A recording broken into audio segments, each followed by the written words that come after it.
Next topic में हमको study करना है combination of cells in series and parallel. जैसे हम दोनों रेजिस्टेंस का कॉम्बिनेशन स्टडी किया, resistance in series and resistance in parallel, वैसे हमको इस टॉपिक में स्टडी करना है सेल का कॉम्बिनेशन।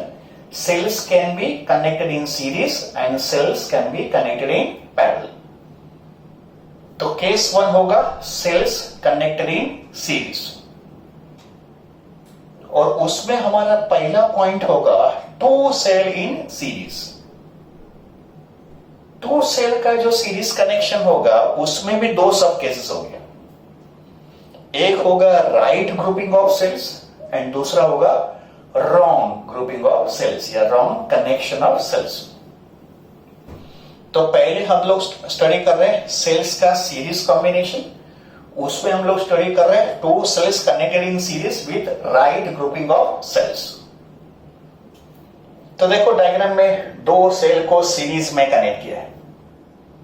पहला जो सेल है वो E1, R1 है और दूसरा जो सेल है वो E2, R2 है। E1 is EMF, R1 is internal resistance. वैसे E2 is EMF and R2 is internal resistance.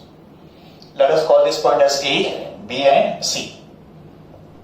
Let I be the current passing through the series combination. और फिर सेकेंड डायग्राम में these two cells are replaced by one equivalent cell. का मतलब इन दोनों का जो resultant या इक्विवेलेंट सेल होगा वो यहां पे ड्रॉ किया है बिटवीन A and C. तो E equivalent, R equivalent. This is equivalent EMF and this is equivalent internal resistance. तो अभी हमको डिराइव करना है इक्विवेलेंट EMF का फॉर्मूला क्या होगा और इक्विवेलेंट इंटरनल रेजिस्टेंस का फॉर्मूला क्या होगा when the two cells are connected in series. सबसे पहले potential difference between positive and negative terminal of the first cell.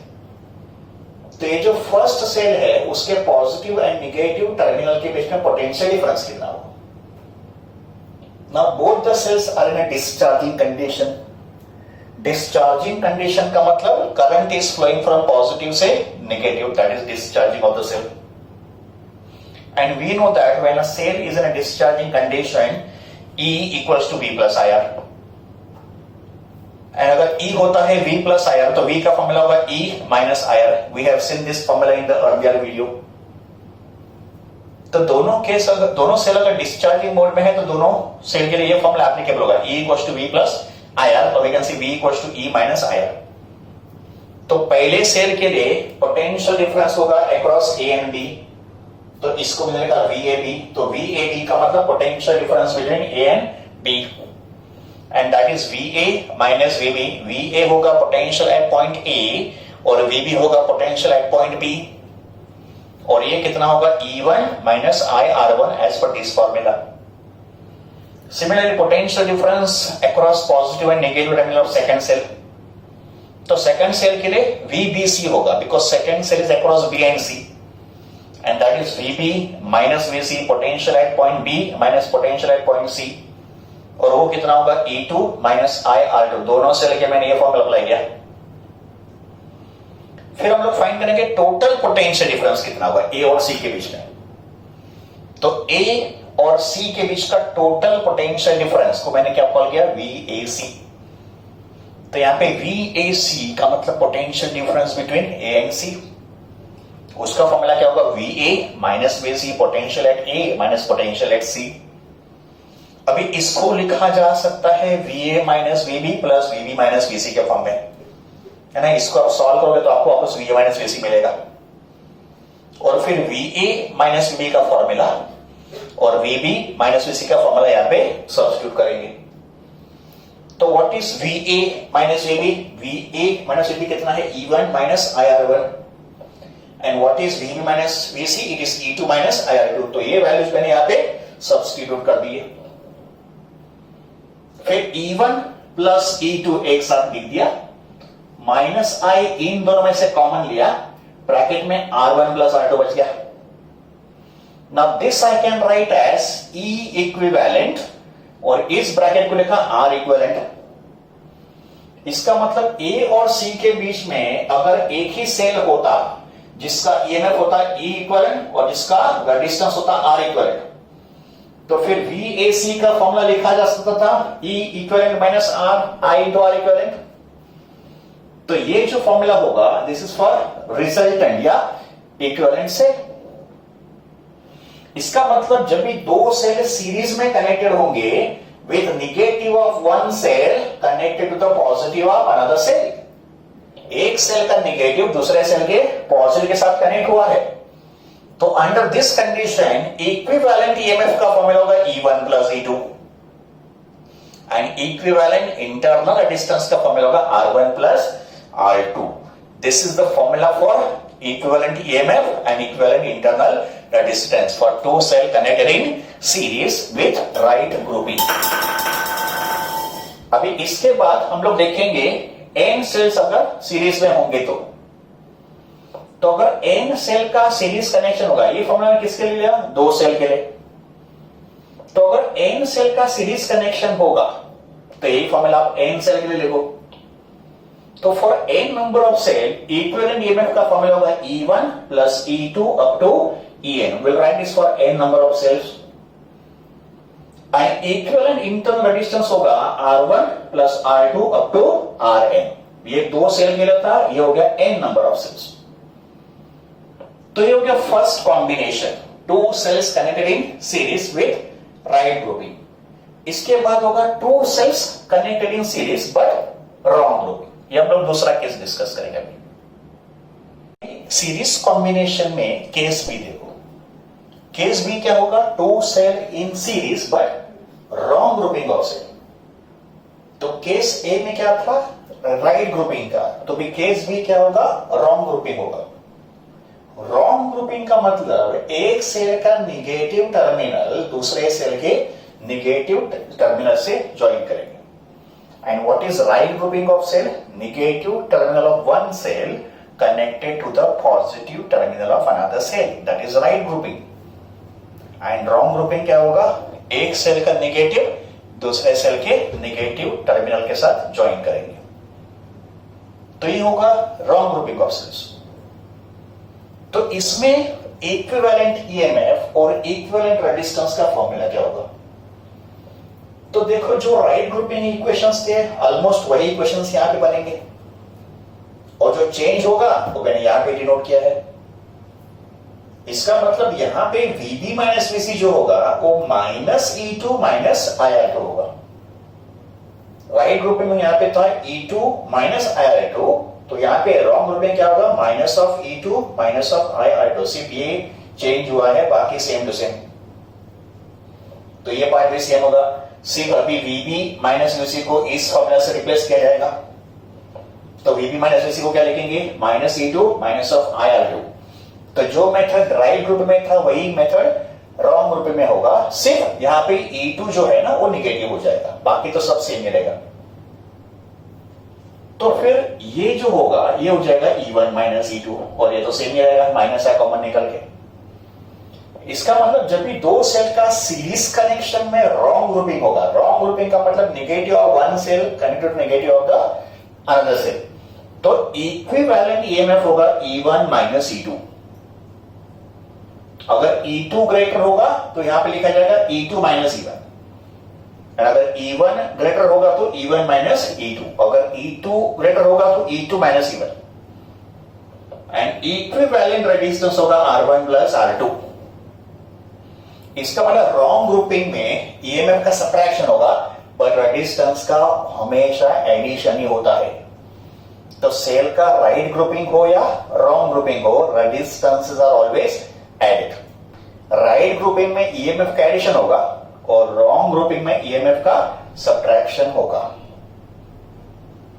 अगर ये दो सेल आइडेंटिकल होंगे तो आइडेंटिकल सेल का मतलब दोनों का ईएमएफ सेम होगा और दोनों का इंटरनल रेजिस्टेंस भी सेम होगा। तो फॉर आइडेंटिकल सेल्स अगर दोनों के ईएमएफ सेम है तो E minus E become 0, and अगर रेजिस्टेंस सेम होंगे तो R plus R becomes 2R। इसका मतलब जब भी दो सेल का रॉन्ग ग्रुपिंग होगा एंड अगर दोनों सेल आइडेंटिकल होंगे तो उनका इक्विवेलेंट ईएमएफ 0 हो जाएगा। इसका मतलब दोनों सेल के EMF will cancel each other. तो when two identical cells are connected in series but in a wrong way like this, तो टोटल ईएमएफ बिकम 0। का मतलब उनके ईएमएफ का रिजल्टेंट 0 होगा। They will cancel each other but resistance cancel नहीं होंगे। Resistance कितना होगा? 2R होगा। तो ये केस भी हो गया, cells connected in series but wrong grouping of cells. Series combination का केस नंबर 3 होगा। इसमें एक बैटरी होगा। बैटरी का मतलब combination of cell. What is battery? Combination of cells, 2 or more cell, that is called battery. तो for a battery of n identical cells in series, तो अगर n आइडेंटिकल सेल सीरीज में होंगे तो how to calculate equivalent resistance and current and equivalent EMF also. Okay, तो देखो diagram में we have n number of identical cells in series. This is cell number 1, this is cell number 2 and this is cell number n। All are identical, तो सबका EMF E होगा, सबका internal resistance R होगा। तो ये होगा battery of n identical cell in series. Let capital R be the external resistance and let I be the current supplied by this battery. This is equivalent EMF and this is equivalent internal resistance. तो अगर n number of identical cell series में होंगे तो equivalent EMF का formula होगा E plus E up to n times, because यहां पे ऐसे n नंबर ऑफ सेल है। तो अगर आप E को n टाइम्स ऐड करोगे तो आंसर क्या होगा? n times E। तो when n number of identical cells are in series, equivalent EMF होगा n टाइम्स ऑफ E। वैसे इक्विवेलेंट रेजिस्टेंस का भी क्या होगा formula? R plus R n times. वो कितना होगा? n times R। Total resistance कितना होगा इस सर्किट का? External resistance plus equivalent internal resistance, that is capital R plus NR। ये कितना था? NR। तो total resistance of the circuit is external plus internal, that is R plus NR। And अगर हमको करंट फाइंड करना है इस सर्किट का करंट, तो करंट का formula total EMF upon total resistance. Total EMF कितना है? n टाइम्स ऑफ E है। टोटल रेजिस्टेंस कितना है? R प्लस NR है। तो current passing through the circuit will be n times of E upon R plus NR। तो this is for battery of n identical cell in series. अभी एक special case देखो, एक example देखो। इस example में we have 5 identical cells in series. 5 cell का series connection है, but out of 5 1 cell is wrongly connected. 5 में से एक सेल का रॉन्ग कनेक्शन है। देखो 1, 2, 3, 4 एंड 5। इसमें ये जो 4 सेल है ये राइट कनेक्शन में है। राइट कनेक्शन का मतलब 1 and 1 negative cell of 1 cell goes to positive end of another cell. But इसका तो रॉन्ग कनेक्शन हुआ, बिकॉज इसका निगेटिव इसके निगेटिव के साथ ज्वाइन होगा। तो ये हो गया रॉन्गली कनेक्टेड सेल। तो 5 सेल में से अगर एक सेल रॉन्ग कनेक्टेड होगा तो फिर इसका ईएमएफ और इसका ईएमएफ का टोटल 0 हो जाएगा। तो एक रॉन्गली कनेक्टेड सेल एक और सेल का ईएमएफ को नलीफाई कर लेगा। लिसन केयरफुली, एक रॉन्गली कनेक्टेड सेल दूसरे किसी सेल के ईएमएफ को नलीफाई करेगा। का मतलब इन दोनों का रिजल्टेंट ईएमएफ 0 हो जाएगा, because we know when cells are in wrong connection equal EMF is E1 minus E2। तो यहां पे E माइनस E 0 हो जाएगा। तो रिजल्टेंट ईएमएफ कितना होगा? E plus E that is 3E। तो total 5 cells are in series but 1 cell is wrongly connected, तो रिजल्टेंट ईएमएफ सिर्फ 3 बचेगा। इसका मतलब एक रॉन्गली कनेक्टेड सेल 2 ईएमएफ को कम करेगा। तो नुकसान कितना हुआ? 2 ईएमएफ का नुकसान हो गया, because E minus E become 0। तो equivalent EMF of this 5 cell becomes 3E because this 2 EMF are cancel. But resistance का तो कैंसलेशन होगा नहीं। तो टोटल रेजिस्टेंस या टोटल इक्विवेलेंट रेजिस्टेंस कितना होगा 5 टाइम्स आर। तो थियरी क्या है, अगर एक सेल रॉन्गली कनेक्टेड हुआ है सीरीज कॉम्बिनेशन में, अगर एक सेल रॉन्गली कनेक्ट हुआ है तो नुकसान दो सेल का होगा, बिकॉज एक सेल का ईएमएफ किसी दूसरे सेल के ईएमएफ को नलिफाई करेगा एंड रिजल्टेंट दोनों का जीरो हो जाएगा। तो one wrongly connected cell in series combination give rise to loss of 2 EMF। तो ये एक एग्जांपल था and now we generalize the case, एक जनरल फॉर्मूला हम लोग लिखेंगे। For this example we discuss one general case. देखो इस एग्जांपल में मैंने क्या बोला कि अगर 5 सेल है, देयर आर 5 सेल्स, और एक सेल का रॉन्ग कनेक्शन है, एक सेल का रॉन्ग कनेक्शन होने से नुकसान तो 2 सेल का हुआ ना, बिकॉज टोटल ईएमएफ तो अपने को 3E मिला, टोटल 5 थे, टोटल तो अपने को 3E मिला, that is loss of 2 cells. तो देखो n identical cells, each of EMF E and internal resistance R are connected in series. n cell का series connection, but by mistake n number of cells are wrongly connected. Total कितने sales थे n, उसमें से wrong कितने cell connect किए n।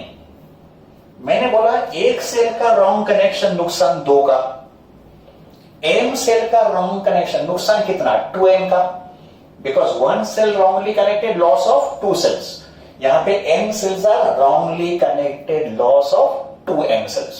Okay, तो इस case में इक्विवेलेंट ईएमएफ कितना होगा, अगर सब सेल राइट होते तो NE होता, तो NE कब होता अगर सब सेल राइट होते, बट 2m का रॉन्ग कनेक्शन, n का रॉन्ग कनेक्शन है तो नुकसान कितना हुआ 2NE का, तो NE में से इतने सेल का लॉस हो गया, तो माइनस करेंगे, तो फिर टोटल ईएमएफ कितना होगा, E कॉमन निकालो, तो it is n minus 2m times E। तो ये होगा equivalent EMF of n identical cell in series out of which m cells are wrongly connected. But internal resistance का तो एडिशन ही होगा, उसमें राइट रॉन्ग तो होता नहीं, तो टोटल इंटरनल रेजिस्टेंस कितना होगा NR, because there are n cells. फिर करंट कितना होगा, तो करंट होता है total EMF upon total resistance. Total EMF कितना है n minus 2m times E, और टोटल रेजिस्टेंस कितना होगा external plus internal, that is capital R plus NR। तो ये होगा करंट का केस, ये होगा करंट का formula for this particular condition. ठीक है, तो ये होगा पॉइंट नंबर 1 या part number 1, cells connected in series. अभी इसके बाद हम लोग स्टडी करेंगे cells connected in parallel.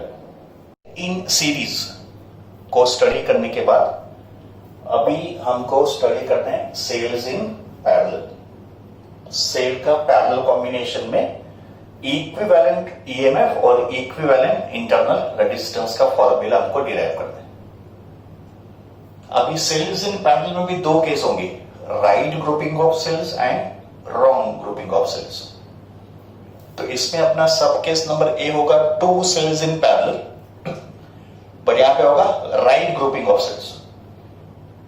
Right grouping of cell का मतलब 2 सेल पैरेलल में होंगे, बट दोनों के पॉजिटिव टर्मिनल्स एक साथ कनेक्ट होंगे और दोनों सेल के नेगेटिव टर्मिनल्स को भी एक साथ कनेक्ट करेंगे।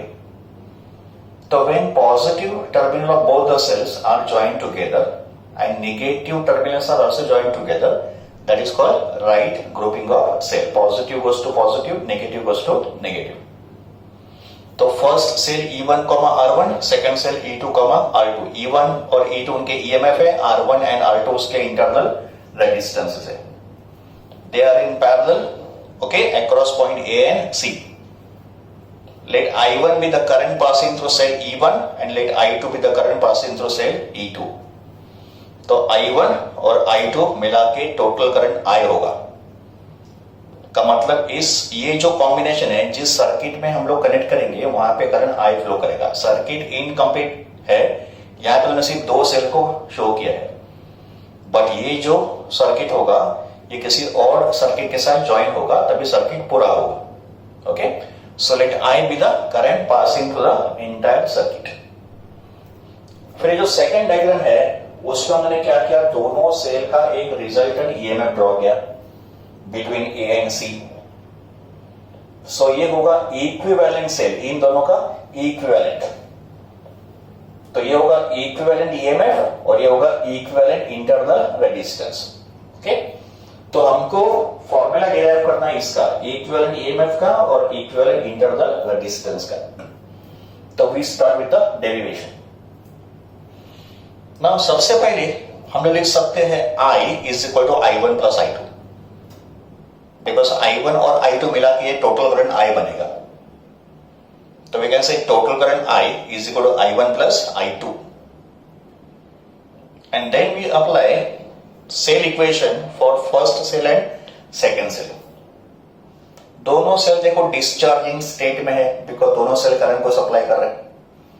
And when a cell is in a discharging condition, formula क्या होता है, V is equal to E minus IR। We have seen this equation in the earlier video. तो सेल जब भी डिस्चार्जिंग स्टेट में होता है, डिस्चार्जिंग स्टेट का मतलब when a cell is applying current, तभी V होता है E माइनस IR। तो यहां पे VAC लिखो। VAC का मतलब potential difference between A and C। दोनों सेल का पोटेंशियल डिफरेंस सेम होगा, बिकॉज दोनों सेल पैरेलल कॉम्बिनेशन में है। ठीक है, तो दोनों सेल का पोटेंशियल डिफरेंस सेम होगा जो A और C के बीच में होगा। नाउ VAC का मतलब potential difference between A and C will be VA minus VC। VA का मतलब potential at point A and VC का मतलब potential at point C, and that is equal to E1 minus I1 R1। ये हो गया first cell का equation. फिर इसको सिंप्लीफाई करके हमको करंट I1 का रिलेशन मिलेगा। तो इसी को सिंप्लीफाई करके I1 का फॉर्मूला क्या मिलेगा, E1 minus VAC upon R1। Simple सा कैलकुलेशन होगा, I1 मिल गया।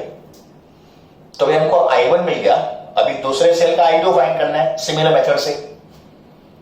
तो now we repeat this calculation of second cell. Second cell के लिए क्या बोलेंगे, VAC is equal to E2 minus I2 R2। तो फिर यहां से मैंने I2 को फाइंड किया। I2 कितना होगा, E2 minus VAC upon R2। तो जो हमने सेल 1 के लिए क्या कैलकुलेशन है, वही हमको सेल 2 के लिए रिपीट करना है। And now substitute I1 and I2 के वैल्यूज इन इक्वेशन नंबर 1। तो फिर अपना इक्वेशन 1 क्या होगा, देखो I इक्वल्स टू I1 कितना है, E1 minus VAC upon R1। ये मैंने यहाँ पे सब्स्टिट्यूट किया, प्लस I2 कितना है, E2 minus VAC upon R2। This is substituting I1 and I2। Okay, अभी इसको देखो कैसे सिंप्लीफाई करेंगे। इस ब्रैकेट में से E1 अपॉन R1 और इस ब्रैकेट में से E2 अपॉन R2 साथ में लिखा। तो E1 upon R1 plus E2 upon R2। फिर सेकंड टर्म क्या होगा, इस ब्रैकेट का minus of VAC upon R1। इस ब्रैकेट का सेकंड टर्म क्या होगा, minus of VAC bye R2। फिर सेकंड टर्म में से माइनस ऑफ VAC कॉमन लिया, तो 1 upon R1 plus 1 upon R2 बच गया ब्रैकेट में। ठीक है, अभी मुझे इसको सिंप्लीफाई करना है क्रॉस मल्टीप्लाई करके। देखो सेकंड नेक्स्ट स्टेप, तो इस ब्रैकेट का क्रॉस मल्टीप्लिकेशन करो, तो यहां पे मिलेगा E1 R2 plus E2 R1 divide by R1 into R2। वैसे इस ब्रैकेट का भी क्रॉस मल्टीप्लिकेशन करो, तो यहां पे क्या होगा, R1 plus R2 upon R1 into R2। But ये फॉर्मूला करंट का है, अभी मैंने इसी फॉर्मूला को सिंप्लीफाई करके VAC का फॉर्मूला अप्लाई किया। तो इसको सिंप्लीफाई करो and get the formula of VAC। वो कैसे करेंगे, सबसे पहले R1 R2 देखो यहां पे कॉमन है। तो अगर मैंने इन दोनों को सब्ट्रैक्ट किया तो अपॉन क्या आएगा, R1 R2 आएगा। वो मैंने इस तरफ लिया, तो ये हो जाएगा I इंटू R1 R2। और फिर VAC फाइंड करने के लिए I इंटू R1 R2 इस तरफ चला जाएगा, और ये जो VAC है वो साथ में R1 प्लस R2 इस तरफ आएगा। और फिर हम लोग क्या करेंगे, VAC को फाइंड करने के लिए R1 प्लस R2 से डिवाइड कर लेंगे, तो अपने को ये फॉर्मूला मिल जाएगा। सिंपल सा कैलकुलेशन, यू अंडरस्टैंड। तो फिर VAC का फॉर्मूला क्या मिलेगा, E1 R2 plus E2 R1 divided by R1 plus R2। Simplify करने के बाद डोंट से कि R1 R2 था, अभी R1 प्लस R2 ऐसे हो गया। इसको सिंप्लीफाई किया ना, अपने को VAC फाइंड करना था। और फिर ये होगा minus of I R1 R2 पर R1 plus R2।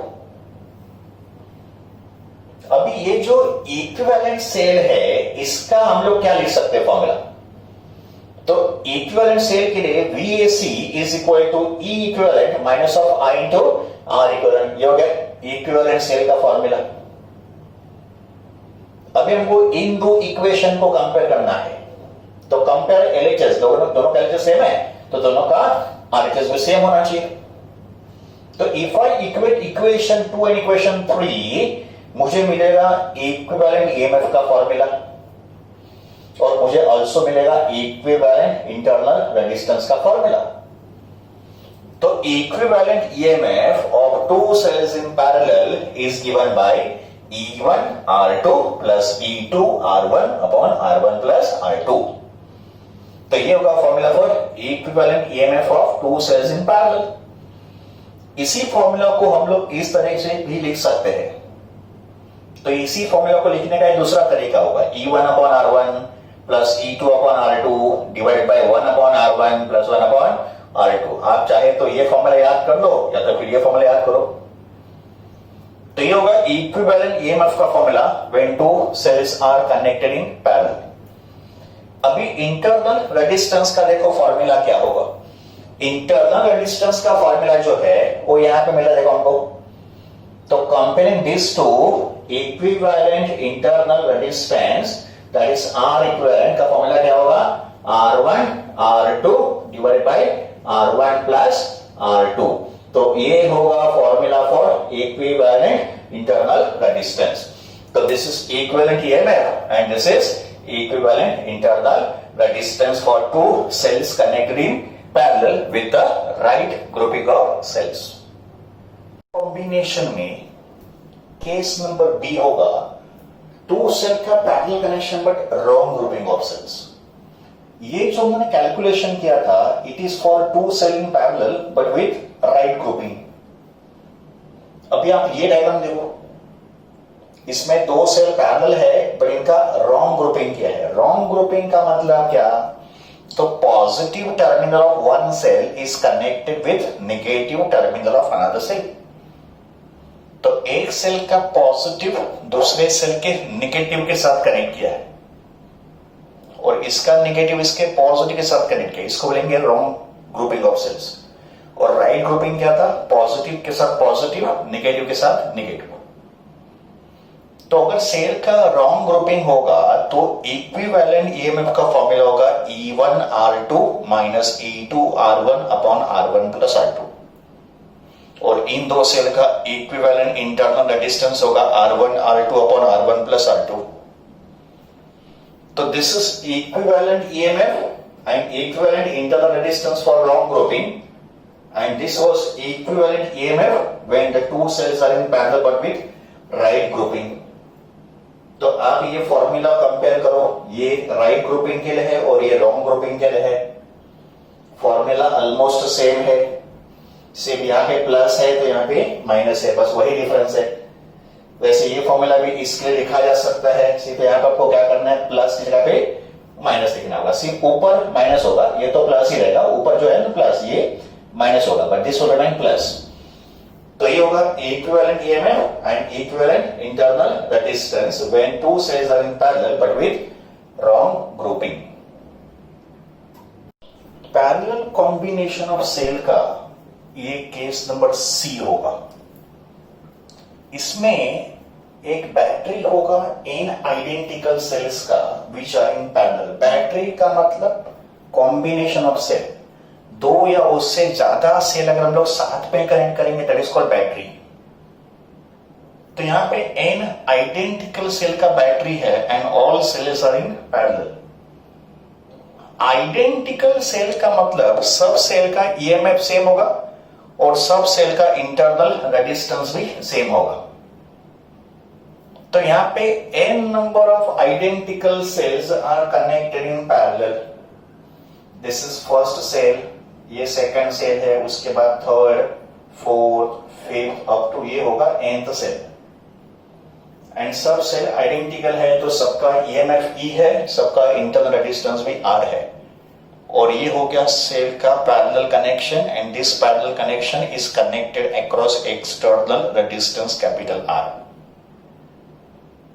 Equivalent EMF and equivalent internal resistance of parallel combination ये होगा, and let I be the current supplied by this parallel combination. अभी इसके प्रीवियस वीडियो में हमने देखा था कि जब भी दो सेल पैरेलल में होते हैं तो इक्विवेलेंट ईएमएफ का फॉर्मूला क्या होता है, E1 R2 plus E2 R1 upon R1 plus I2. This is equivalent EMF when the two cells are in parallel with the right grouping. But अगर ये दो सेल आइडेंटिकल होंगे तो इसका मतलब दो आइडेंटिकल सेल अगर पैरेलल में होंगे तो आइडेंटिकल सेल का ईएमएफ भी सेम होगा और इंटरनल रेजिस्टेंस भी सेम होगा. इसका मतलब आइडेंटिकल सेल के लिए E1 E2 equal to E होगा, सेम ही होगा, और R1 R2 equal to R होगा. सबका ईएमएफ सेम और दोनों का इंटरनल रेजिस्टेंस भी सेम होगा. तो फिर ये हो जाएगा 2ER because E1 E2 equal to E है, R1 R2 equal to R है, तो ये हो जाएगा ER plus ER that is 2ER, और ये होगा R plus R that is 2R. तो फिर इक्विवेलेंट ईएमएफ कितना होगा, E. इसका मतलब जब भी दो आइडेंटिकल सेल पैरेलल में होंगे उनका इक्विवेलेंट ईएमएफ E होगा. तो same theory applies to n number of cell also. तो अगर n number of identical cell parallel में होंगे तो उनका इक्विवेलेंट ईएमएफ कितना होगा, E.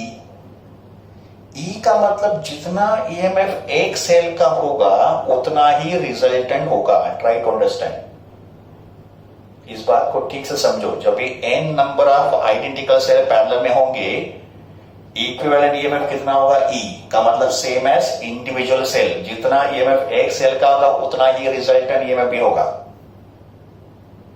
तो इसमें 10 सेल पैरेलल में हो या 20 सेल पैरेलल में होगा, रिजल्टेंट तो एक का ही होगा, E. तो पैरेलल कॉम्बिनेशन में नंबर ऑफ सेल्स कितने हैं वो मैटर नहीं करेगा ईएमएफ के कैलकुलेशन में. इंटरनल रेजिस्टेंस में तो मैटर करेगा, बट ईएमएफ के कैलकुलेशन में नंबर ऑफ सेल्स कितने हैं वो मैटर नहीं करेगा बिकॉज रिजल्टेंट तो आपको E मिलने वाला है. फिर 10 सेल का पैरेलल कॉम्बिनेशन हो या 20 सेल का पैरेलल कॉम्बिनेशन, उसमें कुछ फर्क नहीं पड़ेगा. Equivalent internal resistance of the parallel combination होगा R equivalent equals to R by N where N is number of cells. तो अगर दो सेल पैरेलल में होंगे तो n becomes 2, तो R इक्वल होगा R by 2 and so on. तो this is equivalent EMF and this is equivalent internal resistance.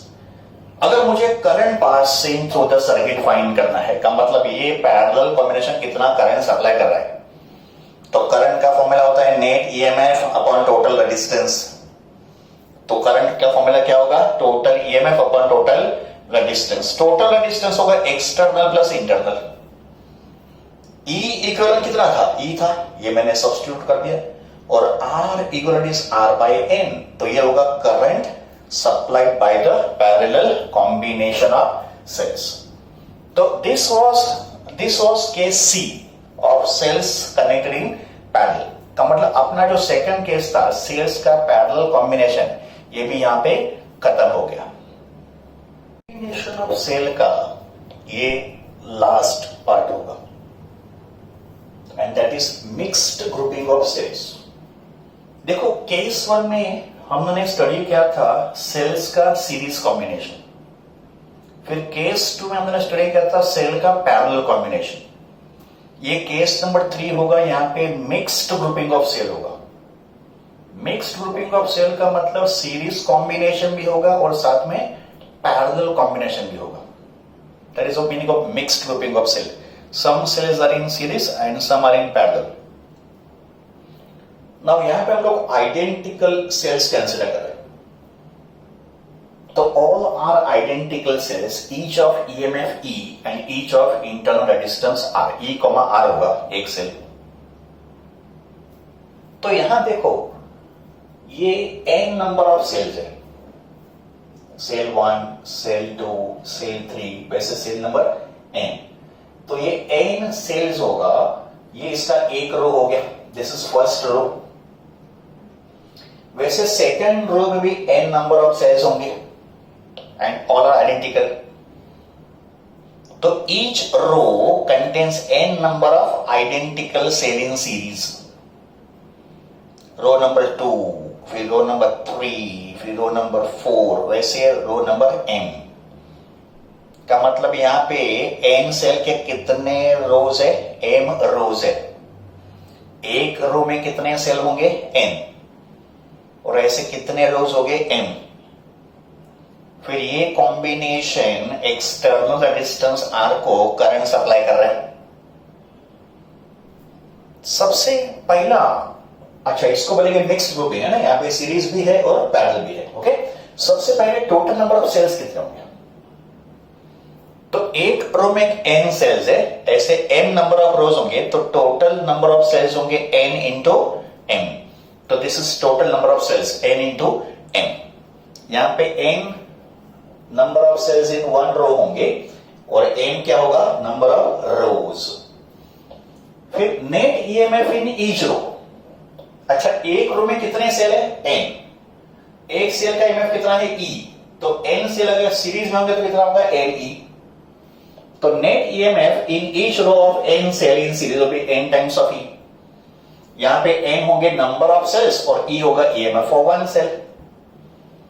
वैसे नेट इंटरनल रेजिस्टेंस कितना होगा in n number of cells का? हो जाएगा n into r, because n number of cells है, हर एक का इंटरनल रेजिस्टेंस r है, that becomes nr।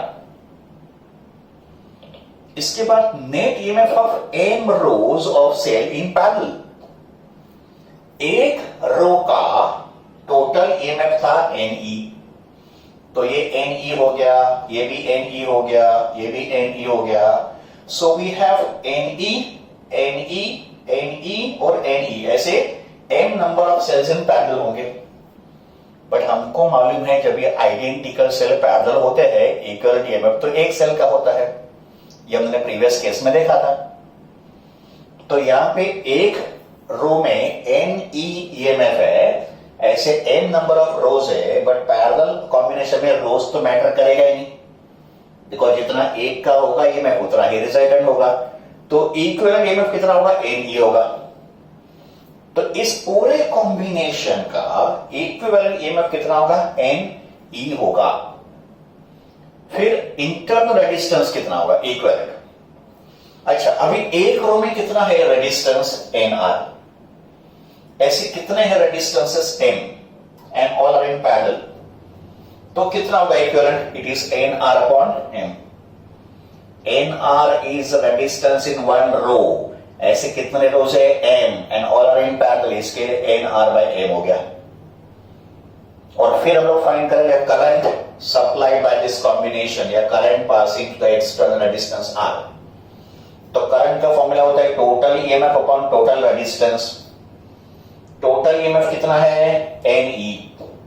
Total resistance कितना होगा? External plus internal. इंटरनल कितना है? nr by m। तो ये मिलेगा current passing through the external resistance. तो this is discussion of mixed grouping of cells and we have finished the topic combination of cells in series and in parallel.